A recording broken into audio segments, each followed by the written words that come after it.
성숙함에 있어서 가장 핵심적인 원리가 사랑이니까, 사랑이 어떻게 움직여지고 사랑이 어떻게 우리의 삶의 길을 인도하는가, 이 아침에 생각을 해보려고 합니다. 우리의 세상이 점점 마지막 때가 가까이 오고 있다. 우리의 세상이 하나님의 심판이 점점 임하고 있다라고 하는 증거로, 우리 성경이 말하고 있는 증거는 디모데후서 3장 1절로 4절 말씀이거든요. 너는 이것을 알라. 말세에 고통하는 때가 이르러 사람들이 자기를 사랑하며 돈을 사랑하며 자랑하며 교만하며 비방하며 부모를 거역하며 감사하지 아니하며 거룩하지 아니하며 무정하며 원통함을 풀지 아니하며 모함하며 절제하지 못하며 사나우며 선한 것을 좋아하지 아니하며 배신하며 조급하며 자만하며 쾌락을 사랑하기를 하나님 사랑하는 것보다 더하며. 지금 우리가 쭉 함께 읽은 이 말씀이 우리의 삶에 점점 더 많이 나타나질수록 말세의 징조가 더 많이 임하고 있다. 성경은 그렇게 우리에게 말하고 있는 거죠. 자, 그러니까 말세가 가까워지면 질수록 사람들은 교만해지고 원통함을 풀지 아니하고 모함하고 사납고 자기를 파괴하는 그 대상에 대하여 더 많이 중독적으로 집착하는 경향을 보이죠. 그래서 돈을 사랑하고 쾌락을 사랑하고 더 강력한 마약이 우리에게 나타나서 한 번만 그 마약을 우리가 취하게 되어지면 마약에 중독되어지는 이런 무서운 현상이 나타나고 있는 현실 속에서 우리가 살고 있어요. 자, 이렇게 이제 정말 인생이 살고 있으니까, 점점 더 그렇게 강력하게 타락되어지고 있으니까 자기 욕망대로 살고 배신하는 것을 당연하게 여기고, 이런 이제 인생의 삶이 만들어지는 이런 세상을 우리 성경은 점점 더 마지막 때가 가까이 왔다는 것을 기억하라고 이야기하고 있단 말이죠. 자, 이런 삶의 흐름에 대해서 많은 사람들은 이게 내가 원하는 인생이다, 그렇게 생각하면서 자신의 삶을 내던지고 있습니다. 자, 이렇게 삶이 파괴되어지는 현상 속에서 고통은 점점 더 심해지고, 그리고 악은 점점 더 깊어지면서 더 많은 사람을 파괴적으로 이끌어가고 있는 것이 세상의 흐름이고 사탄의 이제 마지막 발악입니다. 자, 이런 삶과 아주 대조적으로, 자, 우리가 예수를 믿음으로 행복하고 건강하고 인격적인 사랑의 길을 걸어갈 수도 있는데, 참 이것은 얼마나 큰 축복이며 얼마나 큰 은혜입니까? 마지막 때가 점점 더 가까이 와서 세상은 처절하게 파괴와 죽음의 길로 가고 있지만, 그와 대비되어서 또 하나님이 주시는 사랑과 은혜와 성숙의 길이 또 있거든요. 우리가 그 길로 쭉 걷게 되어지는 것은 얼마나 큰 축복입니까? 하나님의 사랑 안에서 내가 계속 거하고 말씀 안에 내가 계속 거하면서 참으로 주님께서 제시하신 사랑의 원리가 내 인생의 원리가 될 수 있도록 하나님 나를 축복해 주옵소서. 이 소망을 품고 사는 여러분 되시기를 간절히 축복합니다. 자, 오늘 우리 성경은 말이죠, 하나님의 사랑의 원리를 네 가지로 딱 압축하고 있어요. 자, 모든 것을 참고, 모든 것을 믿고, 모든 것을 바라고, 모든 것을 견딘다. 네 가지인데요, 하나님의 사랑은 모든 것을 참습니다. 13장 7절에 그죠? 모든 것을 참으며, 여기 참는다 라고 하는 이 단어가 헬라어로는 그 의미가 덮는다, 이런 의미를 가지고 있는 거예요. 특별히 헬라어에서는 이 말이 지붕으로 쓰여지고 있어요. 자, 그러니까 지붕의 역할이 무엇입니까? 덮어주는 거잖아요. 사랑은 모든 것을 다 덮어주는 거죠. 상대방의 약점도 감싸주고 그의 모든 문제도 덮어주며 보호해주는 그런 역할을 사랑이 하고 있는데, 베드로 사도는 베드로전서 4장 8절에 이렇게 말씀하고 있습니다. 무엇보다도 뜨겁게 서로 사랑할지니 사랑은 허다한 죄를 덮느니라. 참 여러분, 사랑은 허다한 죄를 덮는다. 자, 이런 사랑을 뜨겁게 하라. 사랑이 말이죠, 우리 안에 있게 되어지면 상대방이 좋지 못한 점은 덮어주고 좋은 점만 자꾸 보려고 노력을 하게 되죠. 내가 어떤 사람을 사랑하고 싶다라고 하는 생각을 하게 되어지면 그 사람은 말이죠. 우리가 좋아하는 모습도 가지고 있지만 그 사람은 우리가 싫어하는 모습도 가지고 있는 그런 존재가 인간이란 말이죠. 그런데 우리가 좋아하는 모습만 좋아하고 싫어하는 모습에 대해서는 우리가 비판하고 정죄하고 판단한다면 누가 우리와 함께 할 수 있겠어요? 사람은 모순적 존재이기 때문에 우리는 어떤 사람을 사랑하려고 마음 먹게 되어지면 그 사람을 사랑하는 과정에서 허물을 덮어주고 그 허물을 잊어주는 이런 과정이 우리에게 필요한 거란 말이죠. 잠언 10장 12절은 미움은 다툼을 일으켜도 사랑은 모든 허물을 가리느니라. 그렇죠. 우리가 누군가를 사랑하려고 하면 허물을 덮어주고 허물을 없애주는 이런 노력을 해야만 우리의 관계가 점점 더 좋아진단 말이에요.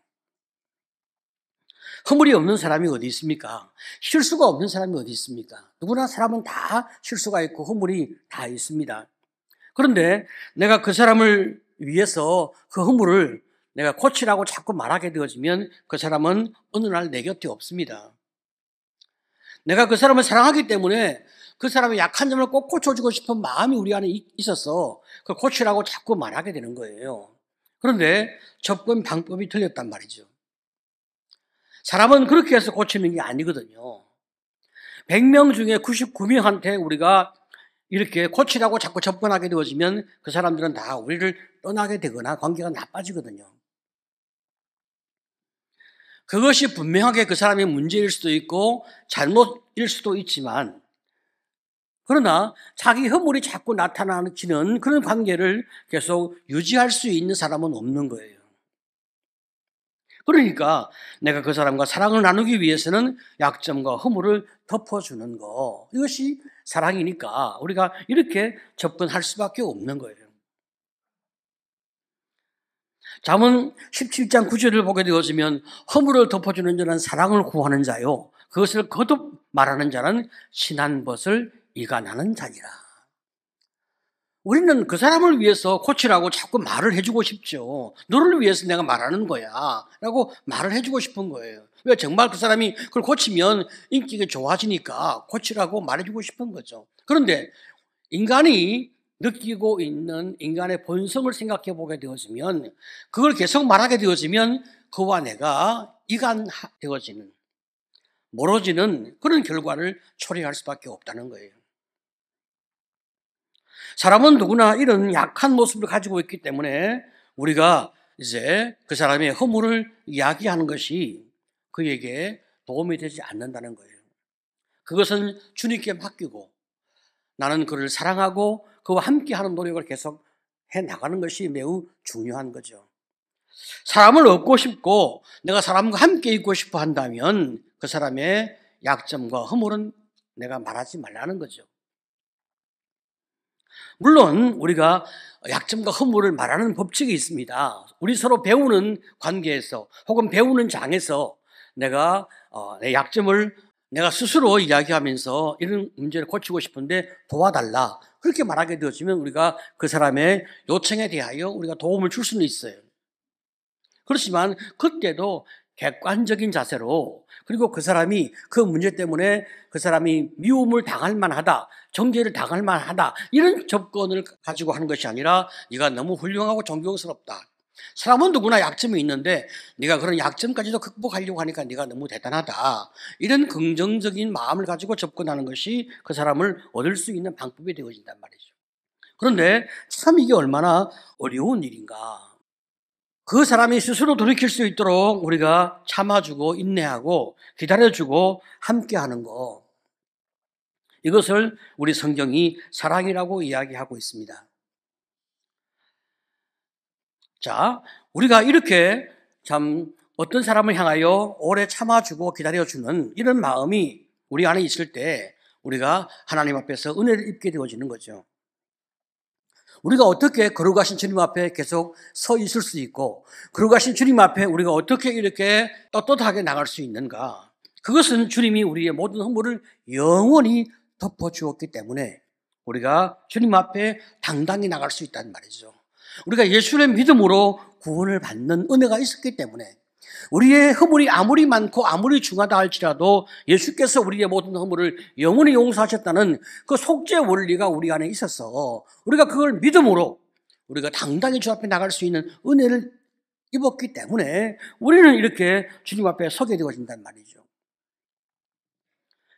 우리 주님께서 우리의 참 그 많은 죄를 다 덮어주시기 위해서 당신이 가지고 있는 그 거룩함을 우리에게 덧입혀 주신, 자비의 옷을 덧입혀 주신, 은혜의 옷을 덧입혀 주신 그 축복이 있으니까 우리가 주님 앞에 이런 은혜를 입고 있는 거예요. 자, 그렇다면 우리가 그 사랑과 그 은혜를 입은 사람으로서 우리 형제에게 허물을 덮어주기 위해 노력하는 이런 노력이 있을 때에 상대방이 우리에게 사랑을 느끼고 우리와 함께 할 수가 있다는 거죠. 두 번째, 우리 성경은 사랑은 모든 것을 믿는다 그렇게 말하고 있습니다. 13장 7절에 모든 것을 믿으며. 여러분, 인간이 말이죠, 얼마나 자기중심적이고 인간이 쉽게 배신하고 얼마나 잘 돌아서는지 우리는 잘 압니다. 그래서 사람은 이렇게 죄성이 있고 약한 존재니까 인간은 원래 신뢰 대상이 되지 못해요. 사랑의 대상으로 인간을 보는 거죠. 인간은 말이죠, 약하기 때문에 자기 앞날을 보지 못하니까 그가 앞으로 내가 너와 이렇게 살겠다, 나한테 이렇게 해주겠다 어떤 약속을 해도 우리가 그 약속은 참 믿기가 어려운 거예요. 왜? 사람은 자기 앞을 모르니까. 자, 그렇지만 우리 하나님은 믿음의 대상이 되시는 거예요. 우리 하나님은 영원하시고 전능하시고 불변하시니까 그분이 한번 말씀하신 것은 지킬 수 있는 능력이 당신 안에 있으니까 우리는 그 말씀에 의지하여 예수를 믿고 구원을 얻는 이런 주님의 사람이 되어지는 거죠. 그래서 우리의 유일무이한 믿음의 대상은 오직 하나님 한 분밖에 없단 말이에요.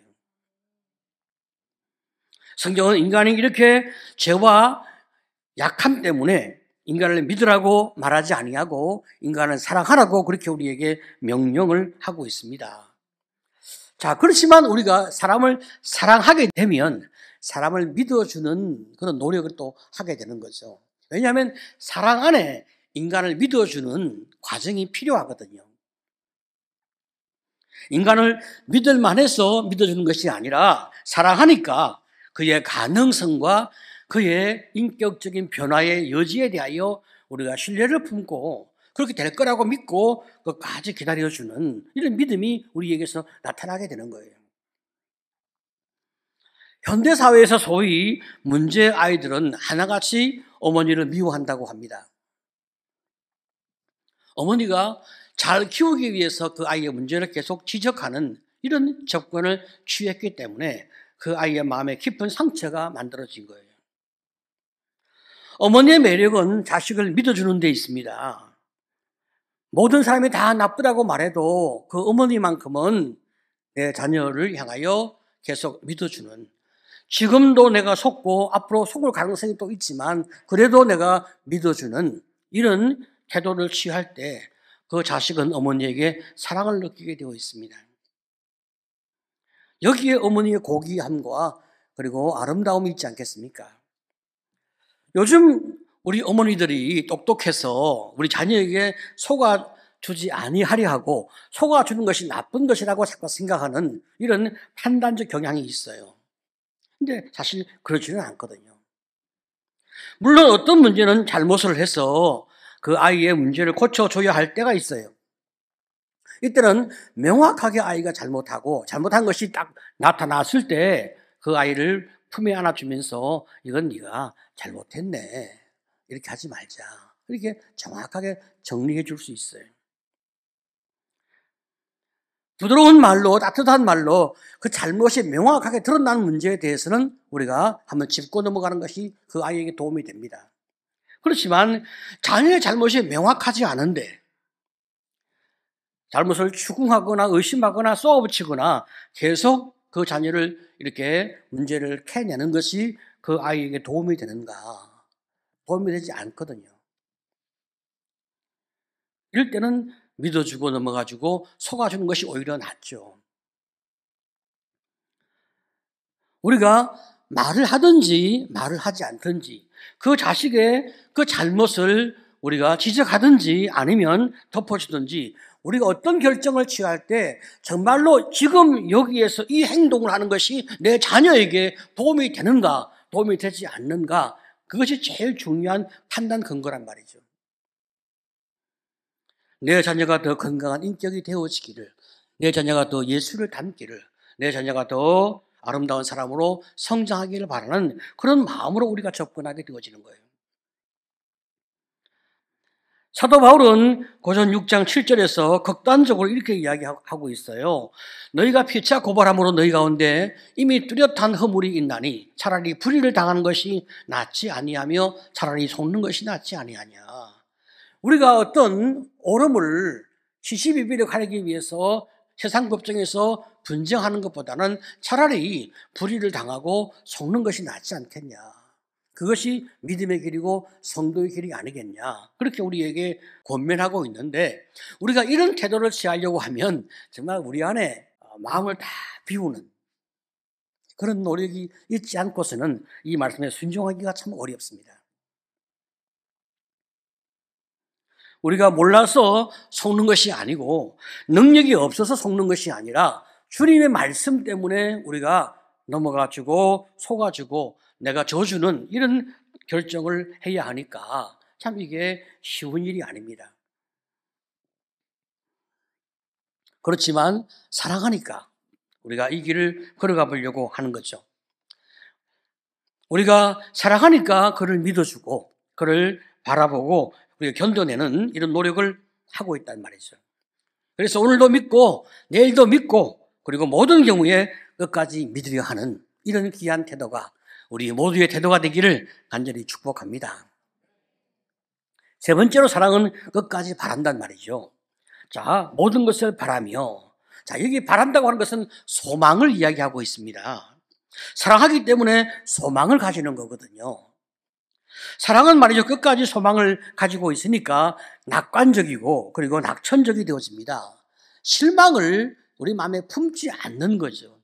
하나님이 전능하시고 하나님 우리와 함께 계시니까 반드시 우리의 삶이 아름다운 결과를 보게 될 거다. 이런 미래적 낙관적인 마음이 우리 안에 있단 말이죠. 예수님이 겟세마네에서 십자가에 죽을 거라고 말씀하니까 베드로가 말이죠. 그 자리에서 뭐라고 이야기합니까? 내가 끝까지 예수님과 함께 있을 거다. 모든 사람이 다 예수님 버리고 도망갈지라도 나는 주님과 함께 있을 거다 하고 자기의 그 진심과 진정을 말하지 않습니까? 예수님이 베드로의 그 마음은 알고 그 진실함은 참 주님이 접수할 수 있지만 그러나 베드로가 나중에 자기의 그 부족한 그 모습을 보고 얼마나 그 자신이 실망이 되겠어요. 그러면 얼마나 자기 자신에게 낙담이 돼요. 참으로 자기 인생을 던질 수 있잖아요. 주님이 그것을 걱정하셔서 내가 닭 울기 전에 3번 내가 나를 부인할 거다. 그렇지만 내가 먼저 너를 찾아갈 거다. 주님이 말씀하고 계십니다. 주님은 베드로의 열심도 알고 충성도 알지만 그 한계도 알고 있거든요. 그러니까 네가 앞으로 실수가 있을 때 좌절하지 말고 내 자신을 내던지지 말고 잘 믿음으로 일어서라. 주님이 당부를 하고 계신단 말이죠. 이건 예수님이 베드로를 향하여 끝까지 소망을 갖는 마음이란 말이에요. 자, 그렇지만 베드로가 말이죠. 자신을 이제 돌아볼 때 예수를 부인하고 난 다음 그 자신의 그 모습이 너무 처절하니까 자기는 모든 걸 다 스스로 간절하게 됐죠. 나 같은 것이 무슨 예수의 제자가 될 자격이 있나. 그래서 그는 모든 걸 다 접고 물고기를 잡으러 간단 말이에요. 우리가 베드로의 이런 마음을 잘 알죠.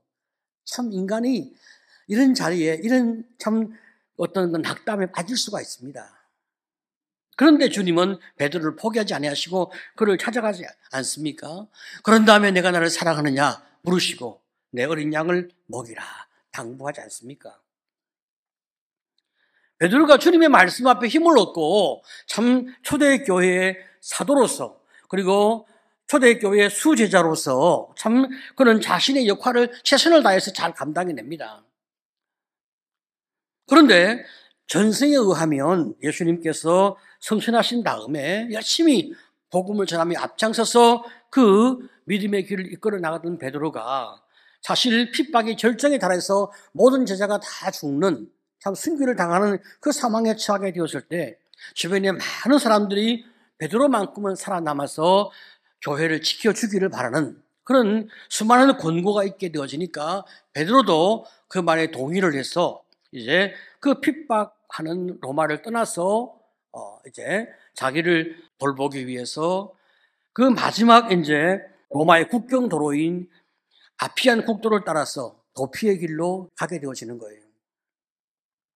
이제 조만간 국경을 넘어가는데 저쪽에서 누군가 이쪽으로 걸어온단 말이죠. 점점 가까이 가보니까 예수님 같은 형상이 있는데 정말 가까이서 보니까 예수님이신 거야. 너무 반갑고 너무 놀랍고 너무 그리워서 자기도 모르게 외치는 그 절정의 말이 무엇입니까? 주님 어디로 가십니까? 코바디스 도미네 그렇게 묻잖아요. 그때 주님이 베드로에게 하신 말씀이 나는 내가 버리러 간 십자가를 지러 로마에 간다. 그 한마디에 이제 베드로가 무릎을 딱 꿇게 됐죠. 주님의 뜻이 여기에 계시구나. 아닙니다, 주님. 내가 십자가를 지겠습니다. 예수님이 베드로를 정죄하고 판단하지 않고 참으로 그의 모습을 그대로 수용하지만 그러나 그의 부족은 주님이 대신 담당하려 하시는 거죠. 이것이 사람에 대하여 갖는 소망의 태도란 말이죠. 끝까지 사랑하시고 끝까지 수용하시는 이 절대적인 사랑 앞에 베드로가 무슨 할 말이 있겠습니까? 그래서 예수를 위해서 복음을 위해서 십자가에 자기를 내던지는 순교길을 가게 되어집니다. 사랑은 끝까지 바라고 끝까지 소망합니다. 주님의 그 소망이 있으니까 참 우리가 예수를 바라보고 인격의 길을 성숙의 길을 걸어가려고 하는 거죠. 여러분 사람이 죄성이 있는데 인간이 무슨 인격자의 길을 걸어갈 수 있겠어요? 인간은 그럴 자격이 없고 그럴 능력이 없어요. 그러나 주님이 우리를 향하여 품는 소망이 계시고 우리가 예수를 의지하기 때문에 우리가 이 불가능한 이 길을 믿음으로 걸어가려고 엎드려지는 거예요. 네 번째로 사랑은 끝까지 견디는 거죠. 모든 것을 견디느니라. 그죠? 여러분, 견딘다. 이 의미는 남는다. 이런 의미를 가지고 있어요. 사랑은 끝까지 견디며 남습니다. 모두가 떠나고, 모두가 실망하고, 모두가 변하고, 모두가 다 포기해도 사랑은 남는 거예요. 끝까지 그 자리를 지키는 거예요. 이 사랑은 말이죠. 어떤 비난도, 어떤 고난도 다 견뎌내는 거죠. 진실로 내 허물을 덮어주고, 나를 끝까지 믿어주고, 끝까지 나에게 소망을 품고 나를 바라보는 그 사람에 대하여 우리는 존경의 마음을 가지고 우리의 마음을 열게 되었습니다. 그래서 예수님이 우리를 향하여 져주신 십자가, 끝까지 우리와 함께 해주신 그 십자가, 우리 곁에 마지막까지 남아주신 그 십자가, 바로 그것이 아가페 사랑이고 하나님의 사랑인 거죠. 그 사랑은 멀리 있는 것이 아닙니다. 주님이 내 안에, 내 곁에, 나와 함께 그 사랑으로 오늘 계속 우리를 지켜주고 있음을 믿으시기를 축복합니다. 그 사랑이 있고 그 은혜가 있으니까 우리가 하나님의 사랑과 축복과 은혜 가운데 이 길을 걸어왔고 앞으로도 이 길을 걸어가려고 하는 거예요. 우리가 주님과 원수 되었을 때 그때도 주님이 우리를 사랑하셨고, 그죠? 또 지금도 우리를 사랑하고 계시고 앞으로 영원히 우리를 사랑하실 것이니까 우리의 인생에 실패가 있을 수가 없는 거예요. 전능하신 그분이 영원한 계획을 가지고 나를 사랑하고 계시니까 결코 내 인생에 이 실패는 있을 수가 없다. 우리가 그 믿음을 주님 때문에 가지게 되어집니다. 자, 그러니까 우리가 사랑하는 어떤 대상을 향하여 우리가 실망하지 않고 우리 끝까지 우리 견디며 바라보게 됩니다. 참으로 문제를 일으키는 우리 자식을 볼 때마다, 문제를 일으키는 어떤 약한 성도를 볼 때마다 언제쯤 변화되어질까, 언제쯤 사람다워질까, 그런 생각을 가지고 우리가 볼 때가 있거든요. 그런데 어느 순간에 그 자식이 아름답게 커지고 그 성도가 견고한 신앙을 가지는 주님의 일꾼으로 서줄 때가 있는 거예요. 너무 감격스럽죠. 하나님이 우리를 사랑하신 그 사랑 때문에 우리가 이렇게 영원한 소망을 품을 수 있게 되어진 것, 이거 얼마나 큰 축복입니까? 사랑은 끝까지 믿어주고 끝까지 참는 것입니다. 자, 이렇게 내 모든 허물을 덮어주는 사랑, 끝까지 믿어주는 사랑, 내게 소망을 가지고 나를 향하여 기대하는 사랑, 낙심하지 않고 끝까지 나와 함께하는 사랑, 이 사랑이 하나님의 사랑입니다. 우리가 이 사랑을 입고 있습니다. 앞으로 영원히 이 사랑 안에 우리가 살아갈 것입니다. 그래서 우리 역시 그 사랑의 응답자로 살아가려고 하는 것입니다. 우리의 가족을 향하여 참고, 성도를 향하여 우리가 참고, 이 세상을 향하여 우리가 끝까지 참고 우리가 견뎌내는, 사랑은 모든 것을 참고 모든 것을 믿고 모든 것을 바라고 모든 것을 견딘단 말이죠. 하나님, 내가 이 길을 잘 가게 도와주시옵소서. 이 소망이 우리 모든 성도의 소망 되시기를 간절히 축복합니다.